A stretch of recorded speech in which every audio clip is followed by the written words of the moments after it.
we engage in certain forms of mental exercise, mental training that help shift the functioning of our brain in the direction that we want to go in life.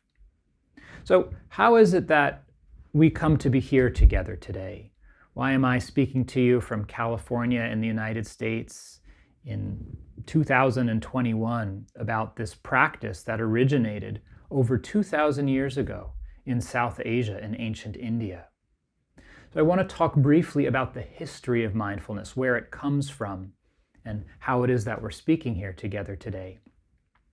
So as I've mentioned, mindfulness has its origins in ancient Indian Buddhism.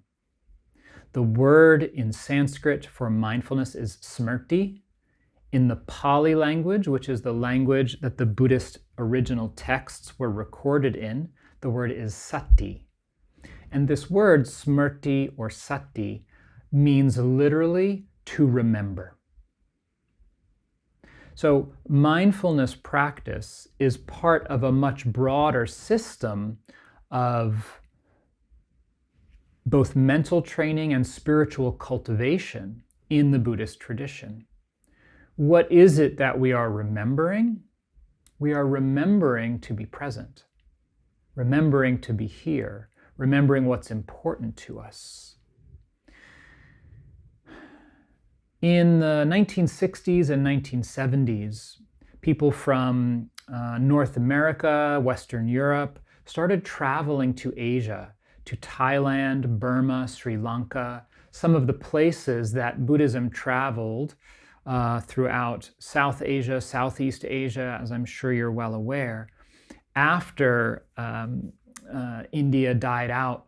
After Buddhism died out in India, it had traveled to other places in South and Southeast Asia and continued to thrive and grow in different cultures, including Korea. Westerners came in the 60s and 70s to particularly Thailand, Burma, and Sri Lanka, and started practicing and learning different forms of Buddhism. Some Westerners also traveled to China, Japan, and started bringing Buddhism back to the West. In the 1970s, a man by the name of Jon Kabat-Zinn, who I have already mentioned, started learning and practicing these Buddhist meditation techniques.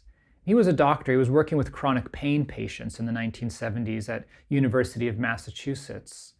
And he recognized that some of these practices could have profound benefits for patients struggling with chronic pain. And he conducted the first clinical trial of mindfulness for medical patients with chronic pain.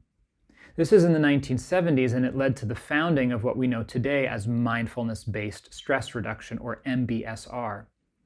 And this sparked a whole new wave of research on not only mindfulness, but neuroscience in the brain.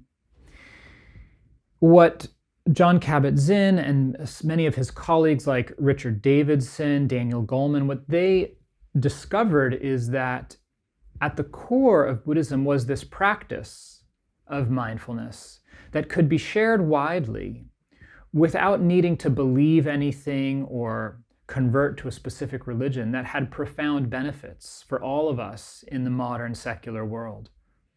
And so from the integration of mindfulness into the medical field, mindfulness, secular mindfulness, then began to move to other sectors of society, supported by the growing research on the effects on the brain of mindfulness practice. So the next kind of sector or field of modern society that mindfulness began to take root in was mental health, through practices like mindfulness-based cognitive therapy, dialectical behavioral therapy. This was in the 1990s.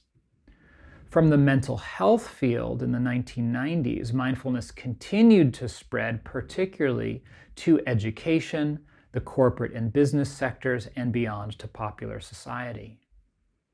So this whole trend of mindfulness moving into secular society and shifting from the medical field to mental health to education and business has been supported by an increase in research on the effects of mindfulness, both qualitative and quantitative research.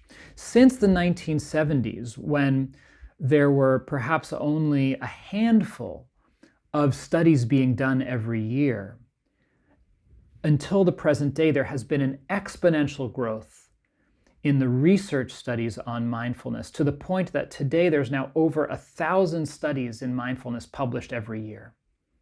So there is a vast and growing body of research supporting many of the benefits of mindfulness practice for adults, and more exploring the benefits of mindfulness for kids and children.